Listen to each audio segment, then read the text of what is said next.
भाऊ काय सांगणार, काल लॉकडाऊन जाहीर झाला, आज रात्रीपासून लॉकडाऊन लागू होत आहे. तुम्ही आनंदी समाधानी आहात का या घटनांवर? नाही, मुळातच आमची अपेक्षा अशी होती की लॉकडाऊन किंवा कडक निर्बंध सरकार जर लावणार असेल तर विविध घटकांना सरकारने मदत केली पाहिजे. पण सरकारने जाहीर केलेलं काय 5,300 कोटी वगैरेचं पॅकेज ही निव्वळ धूळफेक आहे. याचं कारण 3,300 कोटी रुपयाची तरतूद कोरोनाच्या संदर्भात जी सांगण्यात आली आहे ती रेग्युलर बजेटमधली तरतूद आहे, जी वर्षभरात खर्च होणार आहे. त्यामुळे आत्ताच्या वाढणाऱ्या या कोरोनाकरता हे 3,300 कोटी रुपये दिलेले नाहीत. मुळातच सरकारकडनं अपेक्षा अशी होती की किती बेड्स वाढवणार, किती व्हेंटिलेटर्स वाढवणार, त्याचा टाईम फ्रेम काय आहे, या संदर्भातली माहिती सरकारकडनं अपेक्षित होती.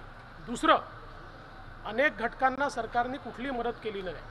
शेतकरी नाही, शेतमजूर नाही, 12 बलुतेदार नाही, केशकर्तनालयवाले नाही, फूलवाले नाही, छोटे उद्योगवाले नाही, कोणालाही कुठली मदत केलेली नाही. खरं म्हणजे याच्यामध्ये इतकी दिशाभूल करण्यात आली आहे की जे सांगण्यात आलं की विविध योजना म्हणजे वृद्धपकाळ योजना, श्रावणबाळ योजना, जे केंद्र सरकारच्या योजना आहेत, या योजनांमध्ये आम्हाला असं वाटलं की 1,000 रुपये सरकार ॲडिशनल देते.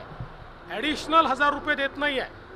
जे महिन्याला 1,000 रुपये किंवा 1,200 रुपये जे काही मिळत आहेत केंद्र सरकारच्या योजनेतनं, त्यात थोडासा भर राज्य सरकार टाकते, तेच पैसे फक्त ॲडव्हान्समध्ये देते आहे.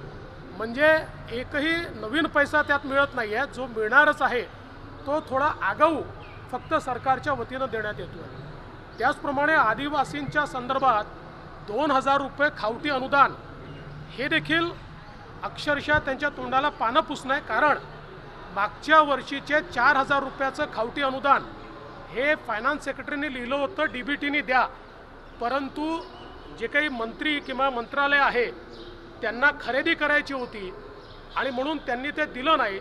मागच्या वर्षीचं 4,000 अनुदानच मिळालं नाही. आता 4,000च्या ऐवजी 2,000 सरकार देणार आहे. म्हणजे पुन्हा एकदा आदिवासींच्याही तोंडाला पानं पुसण्याचं काम या ठिकाणी सरकारच्या वतीनं झालेलं आहे. यासोबत जे फूड सिक्युरिटी ॲक्टमध्ये आहेत त्यांना ॲडिशनल देण्यात येईल असं सांगितलं. त्यांना ॲडिशनल देणं हे काही कठीण काम नाही. याचं कारण त्यांना सगळं केंद्र सरकार देतं आणि त्यांना ॲडिशनल द्यायचं असेल तर कमी कॉस्टमध्ये केंद्र सरकारकडनं ते मिळतं. महत्त्वाचं, जवळजवळ 88 लाख लोक म्हणजे 1 कोटीच्या जवळपास लोक असे आहेत की जे फूड सिक्युरिटीमध्ये नाहीत, परंतु जे गरीब आहेत, जे 2011च्या चुकीच्या सर्वेमुळे महाराष्ट्रात फूड सिक्युरिटीमध्ये येऊ शकले नाही. खरा दिलासा त्यांना द्यायला हवा. त्यांच्याकरता मात्र कुठली घोषणा सरकारने या ठिकाणी केली नाही. कन्व्हिनियंटली त्या ठिकाणी त्यांनी ते सोडून दिलेलं आहे.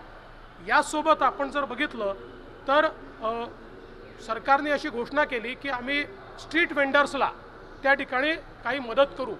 आता खरं तर स्ट्रीट वेंडर्सला केंद्र सरकारच्या माध्यमातून 10,000ची मदत ही मागच्या काळात करण्याचा निर्णय झाला. मोठ्या प्रमाणात ती मिळाली देखील, परंतु आता 1,500 रुपये देऊ असं सांगितलं. पण जे काही रजिस्टर्ड असं सांगितलेलं आहे याचा उपयोग हा केवळ मुंबई ठाणे इतक्यापुरतं होणार आहे. त्याच्या पलीकडे कुठेही रजिस्टर्ड फारसे स्ट्रीट वेंडर्स नाहीत, त्यामुळे त्यांना मदत होणार नाही. एक अजून याच्यामध्ये महत्त्वाची गोष्ट अशी आहे की सरकारच्या वतीनं सांगण्यात आलं की आम्ही रस्त्यावरचे जे खाद्य विक्रेते आहेत त्यांनाही टेक होमची आम्ही व्यवस्था देऊ. पहिली गोष्ट, त्यांच्याकडे येणार कोण? कारण आपण या ठिकाणी पूर्णपणे संचारबंदी लावली आहे. संचारबंदी लावल्यानंतर त्यांच्याकडे येणार कोण?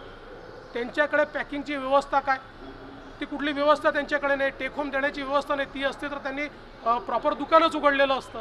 त्यामुळे अशा प्रकारे मला असं वाटतं कुठलाही विचार न करता आणि ज्याच्यामध्ये जमिनीवरची वस्तुस्थिती न समजून घेता केवळ धूळफेक करणारं एक पॅकेज हे या ठिकाणी घोषित केलं. आमची सरकारला विनंती आहे की जे विविध घटकं आहेत यांना सरकारने मदत केली पाहिजे आणि रेग्युलर जी काही तरतूद आहे त्याच्या व्यतिरिक्त जाऊन आज या ठिकाणी मदत केली पाहिजे.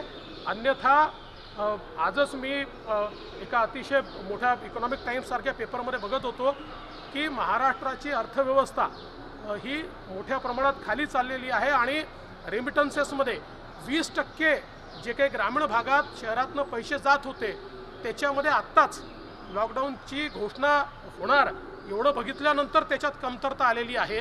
त्यामुळे यातनं एक मोठा परिणाम हा ग्रामीण आणि शहरी अर्थव्यवस्थेवर होणार आहे आणि म्हणून याकडे लक्ष देण्याची आवश्यकता आहे.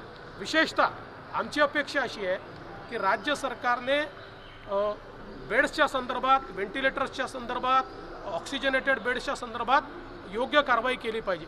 यासोबत एक अजून आमची अपेक्षा अशी आहे की ऑक्सिजनचं मॅनेजमेंट, ऑक्सिजनची कमतरता आहे पण एवढी कमतरता नाही आहे, मुळात त्याचं जे काही लॉजिस्टिकल मॅनेजमेंट आहे त्याच्यामध्ये कुठेतरी सरकार फेल होते आहे, ते अधिक चांगल्या प्रकारे केलं पाहिजे असं आमचं मत आहे. केंद्र सरकारनं एअरफोर्सच्या मदतीनं ऑक्सिजन आणून द्यावा महाराष्ट्रात अशी विनंती काल केली. तुम्ही काही बोलणार आहे का? ही क्रायसिस सिच्युएशन आहे, लोक ऑक्सिजन शिवाय मरत आहेत.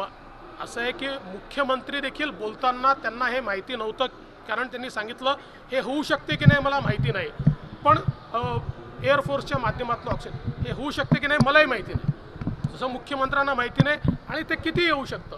मुळात ऑक्सिजनचं सगळं लॉजिस्टिक्स हे जे ट्रान्सपोर्टेशन आहे ते मोठ्या मोठ्या टँक्सच्या माध्यमातून आहे. त्याच्यामुळे मला असं वाटतं की जे शक्य आहे ते केंद्र सरकार तर सगळी मदत करणारच आहे. अनिल देशमुखांना आज बोलवलं आहे सीबीआय, ते निघालेले पण आहे चौकशीसाठी.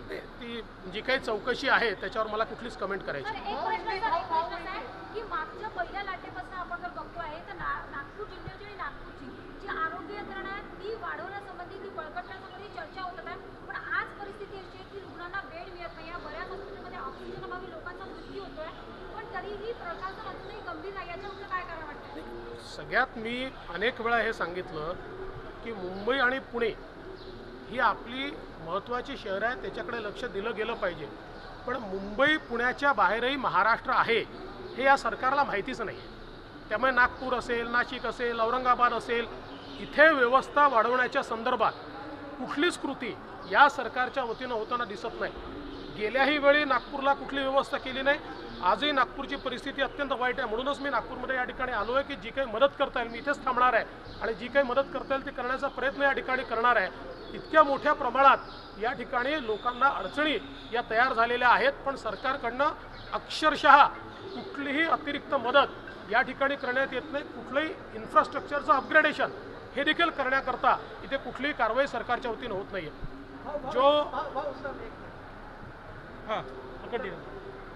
सरकार की ओर से कल जो लॉकडाउन घोषित हुआ है उसमें सरकार ने जो पैकेज दिया है ये एक प्रकार से बरगलाने वाली बात है, क्योंकि सरकार ने 3,300 करोड़ रुपया कोविड से युद्ध के लिए जो कुछ आवंटित किए हैं ये रेगुलर बजट में जब बजट अनाउंस हुआ तब का पैसा है जो 1 साल में इस्तेमाल होने वाला है.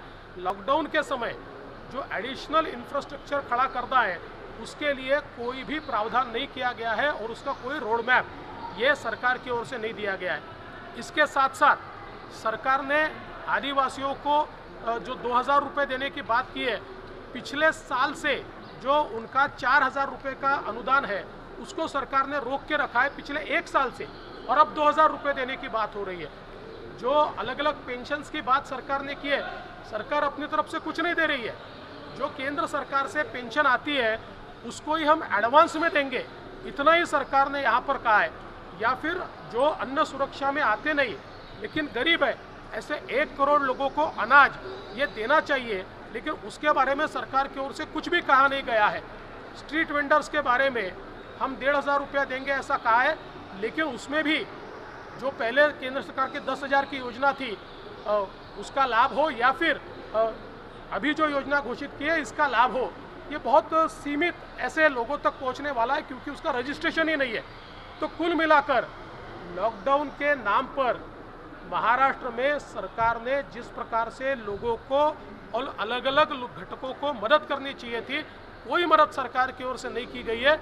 इसका बहुत गलत परिणाम महाराष्ट्र की जनता पर होगा. लॉकडाउन करने की भले ही आवश्यकता हो या कड़े अनुबंध लगाने की आवश्यकता हो, लेकिन उसके साथ साथ मदद करना ये सरकार की जिम्मेवारी है. सरकार इसमें पूरी तरीके से फेल हो गई है. नागपुरातल्या परिस्थिती बातमी मागची बातमी म्हणजे